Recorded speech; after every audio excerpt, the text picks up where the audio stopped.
Hello दोस्तों, PhD का एक नया नोटिफिकेशन स्टार्ट हो गया है जो कि राजस्थान टेक्निकल यूनिवर्सिटी कोटा से है।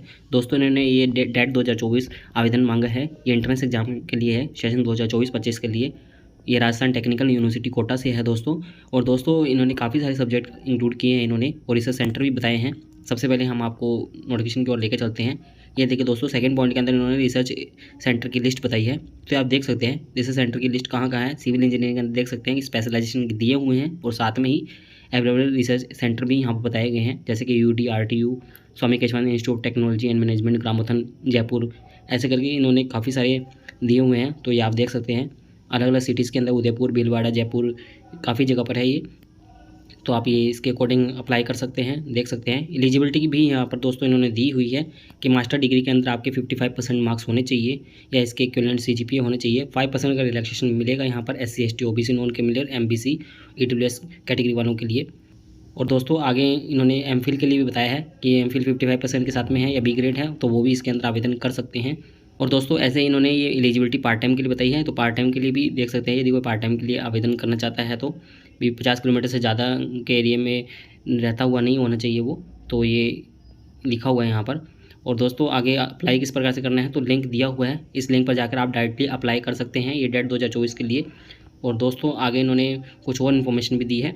इन्होंने ये फीस बताई है कि 3,000 रुपये फीस लगेगी, प्लस 18% GST लगेगा, तो मतलब 3540 रुपये आपकी फ़ीस रहने वाली है, जो कि बहुत ही ज़्यादा फीस है एंट्रेंस एग्जाम के लिए तो ये। और दोस्तों यहाँ पर थर्ड पॉइंट के अंदर इन्होंने बताया कि आपको जो भी ऑनलाइन फॉर्म को फिलअप करते वक्त सभी एंट्री फिलअप करनी है, जो भी रिक्वायर्ड एंट्री है, तो ये और ध्यान से फिलअप कीजिएगा दोस्तों। चेंजेस नहीं हो पाते हैं तो बाद में काफ़ी लोगों का गलत हो जाता है फॉर्म फिलअप, तो उसके बाद में उनके पैसे वेस्ट हो जाते हैं। तो आप ध्यान से ही फॉर्म फिलअप कीजिएगा इसको। और आपको इंटरव्यू के वक्त में ओरिजिनल डॉक्यूमेंट्स जो भी है वो सबको आपको लेके जाना होगा, और आपको दोस्तों हार्ड कॉपी सेंड करने की ज़रूरत नहीं है, यहाँ पर लिखा हुआ है साफ साफ। और दोस्तों आप एक से ज़्यादा फॉर्म फिलअप करना चाहते हैं तो आपको सेपरेट एप्लीकेशन फॉर्म फिलअप करना होगा, और सेपरेट ही रजिस्ट्रेशन फ़ीस भी यहाँ पर भरनी होगी। और जो भी एलिजिबल होंगे एंट्रेंस एग्जाम के लिए उनकी लिस्ट डिस्प्ले कर दी जाएगी, आपको मिल जाएगी। और दोस्तों यहाँ पर क्वेश्चन बताए गए हैं, मल्टीपल चॉइस क्वेश्चन रहने वाला है। 2.5 आवर का ये ड्यूरेशन रहेगा। 50 क्वेश्चन रहेंगे रिसर्च मैथोलॉजी से, जो कि 60 मिनट्स का रहेगा, और 50 क्वेश्चन सब्जेक्ट स्पेसिफिक रहेंगे, जो कि 90 मिनट्स के रहेंगे। तो ये सिलेबस और ये जो भी है वो डेट वेबसाइट पर आपको मिल जाएगा, जो कि हम आपको लास्ट के अंदर वेबसाइट पर ले गई भी चलेंगे। वहाँ पर आपको सभी टाइप के नोटिफिकेशन देखने को मिल जाएंगे दोस्तों। और पासिंग मार्क्स भी बताए गए हैं कि 50% मार्क्स होने चाहिए आपको एंट्रेंस एग्जाम के अंदर, और 45% marks SC ST OBC non criminal ये MBC वगैरह इन सब के लिए होने चाहिए। तो ये यहाँ पर बताया गया है, टोटल 100 में से ये रहने वाला है तो मैक्सिमम।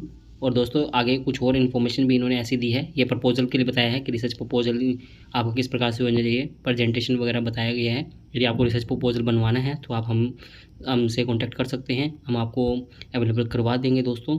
आगे इन्होंने ऐसे ही काफ़ी सारी इन्फॉर्मेशन और दी है, कांटेक्ट कर सकते हैं। कांटेक्ट के लिए ईमेल आईडी दी हुई है यहाँ पर, यदि आपको कोई इन्फॉर्मेशन और चाहिए तो। और दोस्तों यहाँ पर इन्होंने इरेजर लगाया है।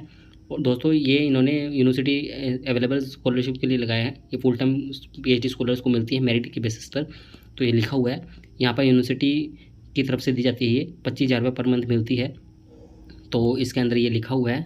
ये काफ़ी सारी इन्फॉर्मेशन यहाँ पर है, और सीटों की डिटेल्स दी हुई है। तो स्कॉलरशिप नंबर दिया हुआ है यहाँ पर। मैकेनिकल इंजीनियरिंग के अंदर एक ही स्कॉलरशिप है, लगभग सभी के अंदर भी एक ही सीट है। तो हम ये सब्जेक्ट बता देते हैं आपको। ये industrial engineering, machine design, power system, power electronics and electrical drives, digital communication, control and instrumentation, specialisation जिस इसमें है, environmental engineering, geo technical engineering, structural engineering, transportation engineering, high performance computing, electromechanical engineering, renewable energy technology, जो कि electronics and engineering, civil engineering, computer science and engineering, और centre for nano technology, renewable energy, तो इनमें से ही है। और एनर्जर 2 भी दिया हुआ है दोस्तों। इसके अंदर बताया गया है कि आप किस किस कैटेगरी के अंदर आवेदन कर सकते हैं। तो full time sponsored, full time self finance, part time RTU project के अंडर में, और सेल्फ फाइनेंस, ये सभी लिखा हुआ। उसके अकॉर्डिंग ही यहाँ पर ये फॉर्म दिए हुए हैं मैंडेटरी, जो आपको फिलअप करने हैं। तो ये डिक्लेरेशन फॉर्म होते हैं दोस्तों, NOC टाइप में ही मान लीजिए। यदि कोई पार्ट टाइम के अंदर आवेदन करना चाहता है, या सेल्फ फाइनेंस है, या किस प्रकार से है, तो ये आपको सभी को ये फिलअप करना है। अब दोस्तों बाकी इन्फॉर्मेशन हम इनके दूसरे नोटिफिकेशन में दिखा देते हैं जो इन्होंने दिए हुए हैं। ये देखिए दोस्तों, ये नंबर ऑफ़ सीट्स बताई गई है यहाँ पर, और यहाँ पर ये वैकेंट सीट कहाँ कहाँ पर है, अवेलेबल है, कौन से इंस्टीट्यूशन में अवेलेबल है, तो वो यहाँ पर बताई हुई है। और टोटल नंबर ऑफ सीट वो बताई गई है। जैसे कि सिविल इंजीनियरिंग के अंदर, जियो टेक्नोलॉजी के अंदर ये UD RT कोटे के अंदर 4 सीट है, SKIT के अंदर 1 सीट है, तो ये टोटल 5 सीटें यहाँ पर बताई गई है। और ऐसे ही अलग अलग यहाँ पर बताई गई है। तो आप देख सकते हैं सिविल इंजीनियरिंग के अंदर, जियो टेक्निकल इंजीनियरिंग के अंदर 5 सीटें हैं, ट्रांसपोर्टेशन इंजीनियरिंग के अंदर 8 सीटें हैं, इन्वायरमेंटल इंजीनियरिंग के अंदर 1 सीट है, स्ट्रक्चरल इंजीनियरिंग के अंदर 3 सीट है। ऐसे ही इन्होंने इलेक्ट्रिकल इंजीनियरिंग के लिए बताया है कि पावर सिस्टम के अंदर 17 सीट अवेलेबल है, और power electronics and electrical drives के अंदर 2 सीट है, और इलेक्ट्रॉनिक्स इंजीनियरिंग के अंदर कम्युनिकेशन इंजीनियरिंग बताया गया है इन्होंने, जिसके अंदर की यहाँ पर 52 सीट्स बताई गई है। कंट्रोल एंड इंस्ट्रूमेंटेशन के अंदर 10 सीट है, और कंप्यूटर साइंस एंड इंजीनियरिंग के अंदर भी बताया है कि हाई परफॉर्मेंस कंप्यूटर सिस्टम के अंदर 28 सीट बताई गई है।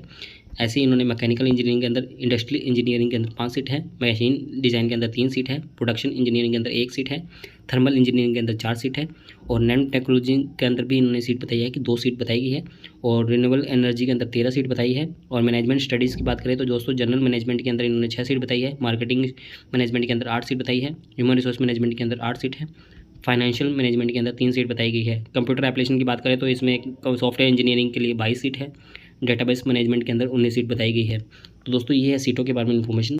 अब हम आपको दूसरी इन्फॉर्मेशन भी दिखा देते हैं। दोस्तों ये डेट के बारे में इन्फॉर्मेशन दी है, तो लास्ट डेट यहाँ पर ऑनलाइन फॉर्म फिलअप करने की डेट बताई गई है कि 10 सितंबर रहने वाली है शाम 5 बजे तक, और आपका जो एलिजिबल कंटेंट होंगे उनकी लिस्ट 17 सितंबर को रिलीज कर दी जाएगी। और रिटन टेस्ट जो डेट 2024 होगा ऑफलाइन, जो आरटी कोटा के अंदर ही होगा, कैंपस के अंदर, वो 20 सितंबर को होगा। उसके बाद में ये रिजल्ट वगैरह डिक्लेयर कर दी जाएंगे। अब दोस्तों हम इनकी कुछ अदर इन्फॉर्मेशन आपको दिखा देते हैं जो इनके अलग अलग नोटिफिकेशन में दी हुई है। ये देखिए दोस्तों, यहाँ पर इन्होंने ये लिस्ट दी हुई है रिसर्च सेंटर की, तो उसके अंदर भी दी हुई है, बट अलग से नोटिफिकेशन में भी दी हुई है। यदि आपको अच्छे से जानना है तो यहाँ पर भी दी हुई है, तो आप ये अच्छे से देख सकते हैं। तो दोस्तों ये है इसके बारे में इन्फॉर्मेशन। अब दोस्तों हम आपको वेबसाइट पर लेके चलते हैं। वेबसाइट पर आपको सभी टाइप की इन्फॉर्मेशन मिल जाएगी, और दोस्तों अप्लाई करने की लिंक भी हम आपको डायरेक्ट आवेदन करने की लिंक दे देंगे हमारी वेबसाइट पर, जहाँ पर आप डायरेक्ट आवेदन कर पाएंगे, और ये सभी नोटिफिकेशन के लिंक भी हम आपको देंगे। अब दोस्तों हम आपको वेबसाइट पर लेके चलते हैं। ये देखिए दोस्तों, ये इसकी ऑफिशियल वेबसाइट है। दोस्तों वेबसाइट पर नीचे आएंगे तो सिलेबस की लिंक आपको सबसे पहले यहाँ पर मिलने स्टार्ट हो जाएगी, ये सभी की मिल जाएगी आपको। उसके नीचे दोस्तों जब आप आएंगे तो यहाँ पर आपको information brochure, vacant seat, date 2024 schedule, list of research centre, amendment in regulation of PhD, full application for doctoral admission test, ये सभी की आपको मिल जाएगी, तो आप यहाँ से डाउनलोड कर पाएंगे। और दोस्तों इस पेज की डायरेक्ट लिंक हम आपको नोटिफिकेशन सेक्शन के अंदर दे देंगे, और अप्लाई करने की लिंक भी आपको मिल जाएगी जहाँ से आप आवेदन कर पाएंगे। और दोस्तों उम्मीद करते हैं आपको हमारे द्वारा दी गई जानकारी अच्छी लगी होगी। यदि आपको हमारे द्वारा दी गई जानकारी अच्छी लगी हो तो आप हमारे चैनल को सब्सक्राइब कर सकते हैं, और आप हमसे टेलीग्राम पर भी जुड़ सकते हैं ऐसे PhD से रिलेटेड नए अपडेट के लिए।